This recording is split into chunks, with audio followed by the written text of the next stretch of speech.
Maganda ka pa sa morning. At ito nga si Kuya Nate Boy na naman yung benomano ko. Alam niyo ba guys, kasi share ko lang ha. Pag si Kuya Nate Boy kasi yung benomano ko, ang dami lagi naglalaro sa computer shop.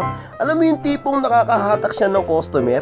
Yung tuloy-tuloy yung maglalaro. Yung para sa tindahan, pag ikaw yung benomano, tuloy-tuloy yung benta. Yung laging sinasabi sa palengke, yung sinasabi lagi ng mga tindera, ito maganda tong magbenomano, lagi ako nakakaubos. Yung mga tipong ganon kasi Boss Nate Boy Yung hindi ako nawawalan ng player kapag si Boss Nate Boy talaga yung unang-una kong benomano na naglaro sa com shop.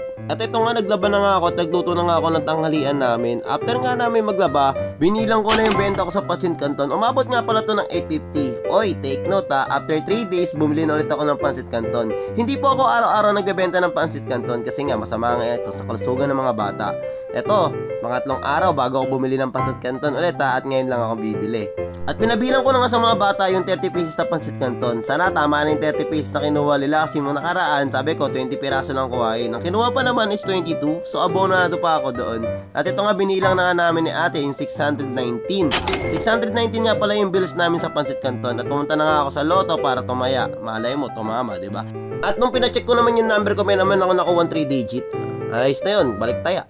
At nung naglalakad na kami papunta palengke, naamoy namin yung calamares, ang bango. Kaya kumain na muna kami rito ni Yuan sa ni Totoy. At papunta na nga kami rito sa itlogan nila Yuan at ni Totoy. At tagsa 10 piso nga pala yung binili ko para malalaki, para pag nilaga solid. Nakakatawa talaga to si Kuya, pag bumibili ako rito lagi naka-smile. Kaya napapa-smile na lang din ako pag nagbabayad ako. At sabi ko sa kanya, sasama ko siya sa vlog ko. Mabuti na lang pumayag siya. Nakita niyo naman yung itlog tol, ang laki kasi laki ng palad ko.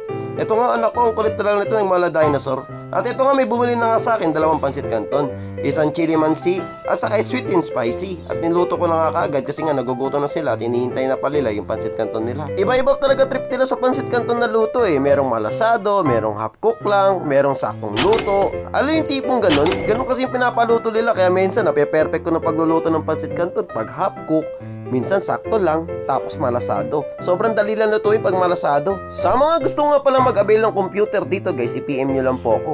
May binebenta po kami personal PC, meron din pong PisoNet. Chat nyo lang po kayo, huwag kayong mahiya magpa-quotation at bibigay po namin. At maraming salamat po pala sa lahat na sumusuporta sa akin at nag-share and like ng comment. Hanggang sa muli, paalam!